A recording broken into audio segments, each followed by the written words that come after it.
Hard hitting vlogs. नाम समाजवादी, सोच परिवारवादी और काम दंगावादी, यही तो इनकी पहचान है। आज जो फिर से दो लड़कों की जोड़ी जो आ रही है ना, ये दंगा कराने की साजिश के लिए आई है। और दंगाइयों को और पेशेवर अपराधियों को अपने गले में तख्ती लटका करके चलते हुए भी देखा होगा कि कैसे बकस दो एक बार बस। ये जो अभी चुनाव की घोषणा के बाद फिर अपने बिलों से निकल करके बिल बिला रहे हैं ना, ये गर्मी 10 मार्च के बाद फिर 24 घंटे के अंदर शांत हो जाएगी। हेलो व्यूअर्स, भाई आप देख रहे हैं हार्ड हिटिंग वीलॉग्स और मैं हूं आपका फ्रेंड रंजीत सिंह तेवतिया। भाई दोस्तों, आप जान रहे होंगे कि आजकल उत्तर प्रदेश में चुनाव है और चुनाव प्रचार बड़े जोरों पर चल रहा है और उसमें आपके लोकप्रिय मुख्यमंत्री श्री योगी आदित्यनाथ भी उसमें भाषण कर रहे हैं। और आपने देखा होगा कि उन्होंने समाजवादी पार्टी को पता नहीं किन किन नामों से नवाजा है, क्या क्या नाम रखे समाजवादी पार्टी के, ये आप देखेंगे इस वीडियो में और उसका क्या मतलब है, ये मतलब मैं आपको इस वीडियो में बताऊंगा। तो पहले तो उन्होंने नाम दिया है समाजवादी पार्टी को भाई दंगावादी, दंगावादी पार्टी नाम दिया है। आपने देखा होगा कि भाई कोई ऐसा दिन नहीं जाता था कि उत्तर प्रदेश में कोई सांप्रदायिक तनाव, कोई सांप्रदायिक दंगा, कोई मारपीट, कोई किस तरह की ऐसी घटना ना होती हो। तो इसीलिए योगी ने इसे दंगावादी पार्टी कहा है। और आप देख रहे होंगे कि इसे दूसरा नाम दिया है माफियावादी पार्टी। तो माफिया में तो भाई आपने नाम सुना होगा, आपके वो अतीक अहमद, आपके वो मुख्तार अंसारी जो आजकल जेल में है, आपके वो आजम खान जो आजकल जेल में है। तो आपने देखा होगा कि माफियाओं को, वो शराब माफिया हो या भूमियों पर कब्जा करने वाला भूमाफिया हो, लैंड माफिया जिसे आप कहते हैं, इन्होंने भाई उत्तर प्रदेश में ऐसा गदर मचा रखा था 2017 तक और ऐसे खुली छूट दे रखी थी।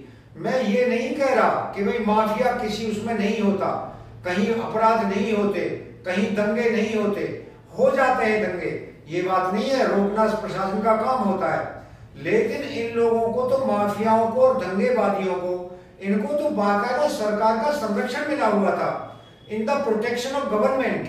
ये सब लोग काम कर रहे थे, चाहे शराब माफिया हो, लैंड माफिया हो, दंगा माफिया हो, ये सब सरकार के संरक्षण में काम कर रहे थे बाकायदा। और सरकार कानून से ऊपर हो चुके थे भाई, ये कानून इनके लिए कोई मायने नहीं रखता था। क्यों कि जब मुजफ्फरनगर में 2013 में दंगे हुए थे तो आजम खान ने क्या कहा था, भाई दंगाबाजियों को छोड़ो भाई जेल से। तो पुलिस ने जिन जिन लोगों के खिलाफ कार्रवाई की थी, उन्हें एक टेलीफोन पर आजम खान जो छुड़ा छुड़ा के ले जा रहे थे और फिर उन्हें हेलीकॉप्टर में बिठा करके उन्हें लखनऊ पहुंचा रहे थे दंगाबाजियों को, जिससे कि वहां उन्हें सरकार का पूरा संरक्षण प्राप्त हो सके। और मुजफ्फरनगर की जो पुलिस प्रशासन है, नागरिक प्रशासन है, वो उनके खिलाफ कोई कार्रवाई ना कर सके। इसीलिए भाई योगी ने इनको कहा दंगावादी और माफियावादी। तो मैंने आपको बता ही दिया कितनी सरकार जमीनों पर कब्जा किया भाई। और बाद में जब योगी सरकार आई तब भाई बुलडोजर भी चला, भाई जेसीबी भी चली, और जेसीबी वो चलने पर उनको भाई तोड़ ताड़ करके और वहां पर गरीबों के मकान बना दिए गए।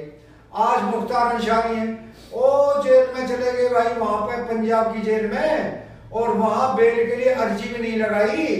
और पंजाब सरकार जो कांग्रेस की सरकार थी, उन्होंने ये तक नहीं पूछा कि भाई एक अपराधी है, किसी मामूली जुर्म में हमारी जेल में बंद है, तो ये भाई क्यों नहीं दे रहा है बेल की एप्लीकेशन, क्यों बेल नहीं ले रहा है। वो इसीलिए बेल नहीं ले रहा कि अगर वो बेल लेगा तो भाई उत्तर प्रदेश पुलिस बिल्कुल तैयार बैठी है और उसे गिरफ्तार करके ले जा सकती है। लेकिन बाद में भाई ये मुकदमा चला और इस मुकदमे में उत्तर प्रदेश उसे लेके आई। आजकल भाई वो चारपाई मांग रहे हैं जेल में। अगर अखिलेश की सरकार होती तो ऐसे माफियाओं को वहां टेलीविजन भी मिलता है, वहां भाई बाकायदा मालिश करने वाले मिलते हैं, वहां तमंचा भी मिलता है, वहां अंदर फोन भी मिलता है, वहां चारपाई और गद्दे भी मिलते हैं, कूलर भी मिलता है, एसी भी मिलता है। लेकिन आजकल वो चारपाई की मांग कर रहे हैं। तो ये कहा गया भाई चारपाई नहीं मिलेगी, आपको बाकी कैदियों की तरह जमीन पर ही सोना पड़ेगा। और यही हाल आपके उनका है, आजम खान का। वो भी इस समय जेल में बंद हैं। और भाई आप जानते हैं कि जो अतीक अहमद है, इनका भी नंबर लग जाएगा अगर इन्होंने अपनी इस तरह की कार्रवाइयां बंद नहीं की तो। और समाजवादी पार्टी को नाम दिया भाई गुंडावादी पार्टी। और गुंडावादी पार्टी तो भाई ये है ही, आप जानते हैं भाई। जब इनकी सरकार थी तब क्या है भाई, किसान रात में बिजली आती थी, किसान भाई खेत में पानी लगाने जाता था रात को 12 से 8 तक। तब तक उसके भाई ढोर डंगर खुल जाते थे, किसी का झोटा कोई ले गया खोल के, किसी कोई भैंस ले गया, किसी की कोई गाय ले गया। और अगर वो आदमी भाई घर पे पहरा देता था तो वहां भाई खेत पे उसकी मोटर खुल जाती थी, उसका स्टार्टर खुल जाता था।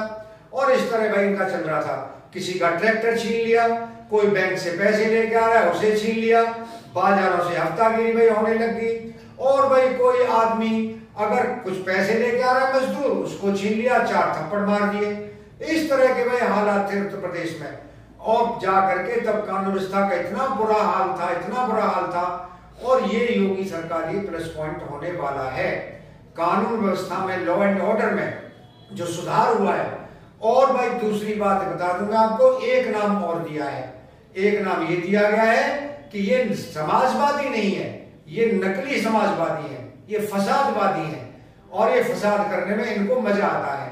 कैसे मुजफ्फरनगर में दंगे हुए थे, तब अखिले की सरकार जो लखनऊ से उठ करके सैफई में आ गई थी। और वहां पे बॉलीवुड की जो भाई स्टार थे और वहां की जो नाचने वाली गाने वाली महिलाएं थी, उनके भाई एक्टर एक्ट्रेस के कैसे मजे ले रहे थे और वहां दंगे हो रहे थे। और इस तरह से आदमी वहां पे मारे जा रहे थे।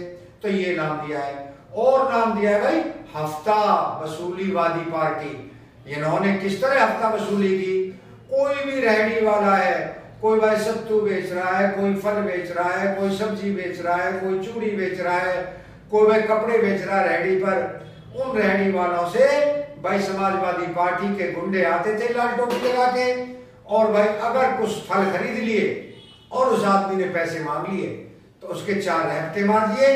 और कहते थे भाई दिखाई नहीं दे रहा, समाजवादी पार्टी का सरकार है और भाई हमें क्या है, छूट मिली हुई है कानून से। तो इस तरह से चल रहा था भाई इनका। तो ये हफ्ता वसूली करते थे। सुबह सुबह निकलते थे, उनको इलाके बांटे जाते थे कि भाई तेरे को वहां से लाना है, तेरे को वहां से इकट्ठा करके लाना है। तो दुकानदार हो, डॉक्टर हो, भाई आपके परचून वाले दुकानदार हो, सुनार हो, थोक विक्रेता हो, या फिर आपके जितने भी रिटेलर और फुटकर विक्रेता हैं, उनसे बाकायदा भाई वसूली की जाती थी।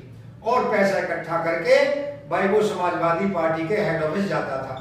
और वहां जाकर के तभी तो अखिलेश सरकार काहे को जोर लगा रही है भाई, तभी तो कह रही है बेरोजगारी।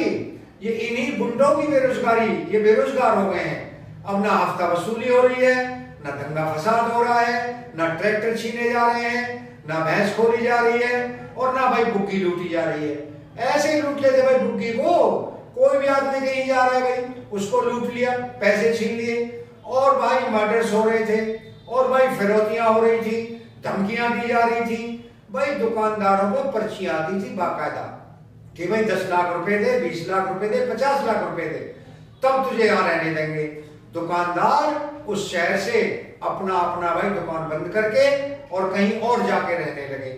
लेकिन योगी सरकार जैसे ही आई, वैसे क्या हुआ भाई उनका, गुंडों का, उन फसादियों का, उन हफ्तावादियों का क्या हुआ, उनका इन भूमाफियाओं का, इनका ये हुआ कि चुपचाप या तो जेल चले गए, और अगर जेल नहीं गए तो इन्होंने ये काम बंद करके और भाई कोई न कोई रेहड़ी लगा ली, दूसरे भाई जिलों में चले गए या फिर दूसरे प्रदेशों में चले गए, वहां ये अपना काम करने लग गए। और आज वो इंतजार कर रहे हैं कि कैसे भी समाजवादी पार्टी आए और हम लौटें और हम अपना रोजगार दोबारा स्टार्ट करें।